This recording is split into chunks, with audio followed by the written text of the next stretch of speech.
আজিজ আপনার কাছে আসি। হাম নিয়ে যে মন্তব্য করেছেন গোলাম মাওলা রনি, সে বিষয়ে আমি একটু আপনার কাছে জানতে চাই, যেখানে আপনি আপনার কাছে কি মনে হয় যে কমপ্লায়েন্সের একটা ব্যাপারও তো আছে, চাইলেই সব মানে হামের টিকা নিয়ে এখানে লোকালি কালেক্ট করে দিয়ে দেওয়া যেত কিনা, যেটা আসলে গোলাম মাওলা রনি না, যেটা হচ্ছে বিএনপি গভর্নমেন্ট কিন্তু সব ফেরেস্তাদের দিয়ে হয় নাই।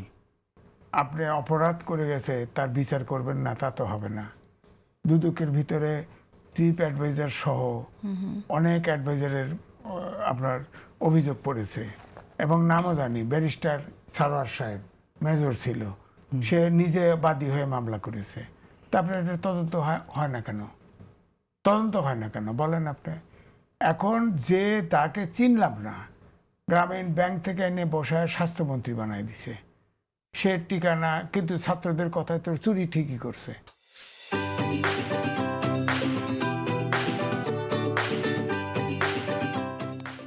তার তো টাকা, তার দুদক লাগাই দেন অন্তত পিছে, আর কিছু না পারবেন না বলতে হবে তো এটা। এখন ধরেন রনি ভাই যেটা বললেন তার প্রতি শ্রদ্ধা রেখেই বলছি, ধরেন আমাদের বাংলাদেশের এই এখন যে ফাইজারের টিকা ভায়া ইন্ডিয়া হয়ে আসছে, তাই না? ফাইজারের টিকায় যারা বুস্টার ডোজ দিছে তাদের কিন্তু এখন উপসর্গ আরম্ভ হয়েছে, কিছু কিছু উপসর্গ দেখা যাচ্ছে, দাদের মতো হচ্ছে। এটা কোনো চিকিৎসা করে সারানো যায় না, এরকম অবস্থা। এক জায়গাতে আর এক জায়গায় শরীরে, এক জায়গাতে আর এক জায়গায় স্প্রেড করে। এখন ধরেন আমাদের এই যে ওষুধ কারখানাগুলো আছে, তাদের অর্ডার দিল, তারা 7 দিনের ডেলিভারি দিতে পারে। এখন যদি অন্য কোনো উপসর্গ দাঁড়ায়, তখন তো আবার কানা আগে যাওয়া দোষ, কানা পাশে যাওয়া দোষ। কানা তোকে যাইতে কইছিল কি? তুই মরা শুরু করছে, আরও 200 মরুক, তারপরে তুই আসল টিকাতে তুই এখন এদেরকে দিলি কেন? রোগ তো হবে। সুতরাং আমার কথা হচ্ছে যে এখন তো টিকা দেওয়া শুরু হয়েছে, টিকা আসছে, দেরি হয়েছে বুঝলাম, কিন্তু যারা এইটা তৈরি করলো, সমস্যা তৈরি করলো, তাদের বিচারে নেবেন না আপনি? এই যে ধরেন ডক্টর মোহাম্মদ ইউনূস, আপনার প্রেসিডেন্ট, প্রধানমন্ত্রী, বিরোধী দলের নেতা 3 মাসের ভিভিআইপি মর্যাদা পাইত। সে তার জন্য সে স্পেশালি আপনার 1 বছরের করে নিচ্ছে এসএসএফ পাহারা, এটাকে এখন 6 মাস করছে। এই সরকার 6 মাস করে দিয়েছে সংসদে। নীল এটা 2 নম্বরই না? প্রজ্ঞাপন পাওয়া যায় না কেন?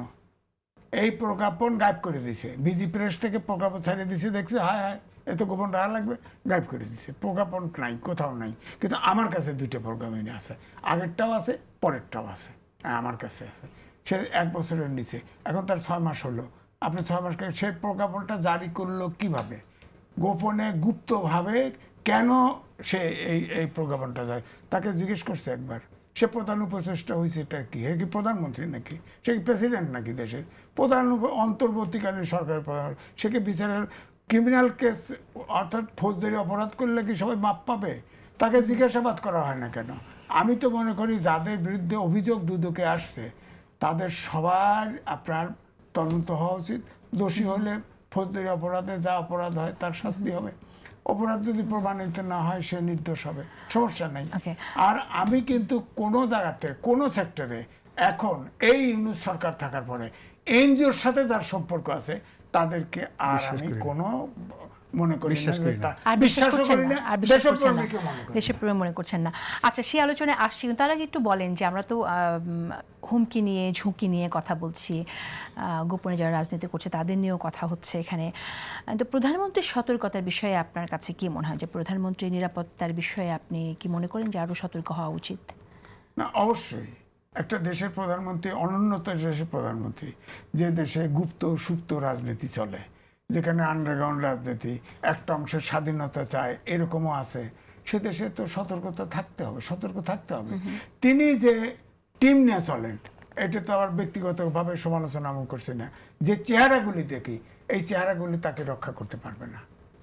চেহারাগুলি আরও, শোনেন, একটা সৎ লোকের পক্ষে সব কিছু করা সম্ভব, অসৎ লোকের কাছে কে 1 মিনিটের জন্য বিশ্বাস করা যায় না। হ্যাঁ, আপনি দেখেন শহীদ প্রেসিডেন্ট জিয়াউর রহমান, আমি ওনাকে ডাইরেক্ট বলছি, প্রধানমন্ত্রীকে ডাইরেক্ট, আমার সাথে 1 to 1 কথা হয়েছে। আমি বলছি আপনার তো কোনো আইকন দরকার নেই। শহীদ প্রেসিডেন্ট জিয়াউর রহমান, তিনি, তার সম্পর্কে একটি লোক তার দুর্নীতি করেছে কোনো অভিযোগ পাবেন না। তার বাড়িতে গেছি, তার ফ্যামিলি মেম্বার সদস্য সাধারণ, আমি তাদেরকে বলছি আপনার প্রেসিডেন্ট আপনাদের আত্মীয়, আপনারা বলেন না, হ্যাঁ বলছে না উনি এসে বাড়িতে এসে না করে দিয়েছে, আমার পরিচয় দেওয়া যাবে না। আমরা পরিচয় দিইনি, আমি আমার মতো আছি। দৈনিক বাংলা সরকারি ছিল, এক্সিকিউটিভ এডিটর ছিল, তার আপন জিওর মানে আপন চাচা, কোনোদিন পরিচয় দেয় নাই। সে এডিটর ইচ্ছে করলে এডিটর হতে পারতো, একথা বলছি ওনাকে আমি। শহীদ প্রেসিডেন্ট জিয়াউর রহমান তিনি দেশ চালাতেন, কোনো সময়ে রাজনৈতিক দলের লোকের সাথে কথা বলতেন না। তার প্রত্যেকটা সেক্টরে আলাদা আলাদা চয়েস করার লোক থাকতো, যারা নিরপেক্ষভাবে সাহসের সাথে ক্রিটিসাইজ করে কথা বলতে পারতো। এরকম একটা টিম নিয়ে আলাদাভাবে বসে পরামর্শ নিত। আমার তো মনে হয় এই প্রধানমন্ত্রীর সেরকম পরামর্শদাতা নাই। আমি তো বলছি আপনার মা, কিন্তু আমরা তো দেখি যে উনি অনেকের সাথে আলোচনা করছেন, অনেককে ইনভাইট করছেন, সেরকম তথ্য আমরা শুনতে পাই। না শোনেন তো, কথা বলেন, কিন্তু উপযুক্ত লোকটা হতে হবে, যার পলিটিক্যাল ব্যাকগ্রাউন্ড নাই, সে যতই পশ হোক না কেন। যার রনি ভাই যেটুকু বুঝবে আমি কিন্তু বুঝবো না, উনি এমপি ছিল, উনি মানুষের পালস যতটুকু বুঝবে আমি অতটুকু বুঝবো না। সুতরাং পলিটিক্স যাদের ব্যাকগ্রাউন্ড নাই তাদের পরামর্শ নিয়ে কোনো লাভ নাই। তাহলে আপনি বলেন তো দেখি, যেখানে ইপিজেড নাই উনি ঘোষণা দিলে আমি ইপিজেড করবো, ইপিজেড আছে যেখানে ইপিজেড আছে বলেন তো দেখি। তারপরে বলে দিল ভাসানী জিয়াউর রহমানের কাছে তার ধানের শীষ অফার করে গেছে। আরে ধানের শীষ, ভাসানী মারা গেছে কবে, আর ধানের শীষ কেমনে ওনার কাছে দেয়? এটা কে গাইড করে? এটা গুগলে সার্চ দিলে পাওয়া যায়। এটা কে গাইড করলো? অর্থাৎ ওখানে অবশ্যই গুপ্ত আছে, গুপ্ত তাকে একটা কথা বলে মিসগাইড করে দেয়। হ্যাঁ, তো সুতরাং এগুলো তো বাঁচতে হবে। অন্তত পক্ষে ওই লোকটি যে এই ব্লান্ডার করতে পারে, প্রধানমন্ত্রীর মুখ দিয়ে এই কথা বলাতে পারে, তার অন দ্য স্পট তার চাকরি যাওয়া উচিত আমি মনে করি। প্রধানমন্ত্রীকে মিসগাইড করা, প্রধানমন্ত্রীকে বিপদে ফেলা, বিপদগামী করার যে চেষ্টা করে তার পার্সোনাল স্টাফ, তাকে রাইট একেবারে 1 সেকেন্ড দেরি করা নাই। আপনি মনে করছেন প্রধানমন্ত্রীকে আরো কঠোর হতে হবে এই বিষয়ে? দায়িত্ববান হতে হবে। তার দায়িত্ববান হতে। আপনি বলেন তো দেখি, আপনার ফরেন উপদেষ্টা আছে, সে প্রতিমন্ত্রী স্ট্যাটাসে, লন্ডনে হিথ্রো এয়ারপোর্টে নামিয়া অ্যাম্বাসেডার চাকরি খাই দিছে। বলেন তো দেখি এটা কি করে হয়? তাকে কল ব্যাক করতো, প্রসেস আছে, আরেকজন বসাই দিত, সরকার আসছে বসাইতে পারে, এভাবে হয়। এটা সার্ভিসের প্রবলেম। এটা হয়, আচ্ছা, এটা এক্সপেরিয়েন্স অথবা শিক্ষার অভাব। ওই ভদ্রলোক অ্যাডভাইজার হলো সিলেটি, আমি সিলেটি, লন্ডনে সিলেট এলাকায় ঘুরছি, তো সিলেট আর নিউ ইয়র্ক একই জিনিস, ওই সিলেটের ওই সিলেটি পাড়া আর নিউ ইয়র্ক একই জিনিস।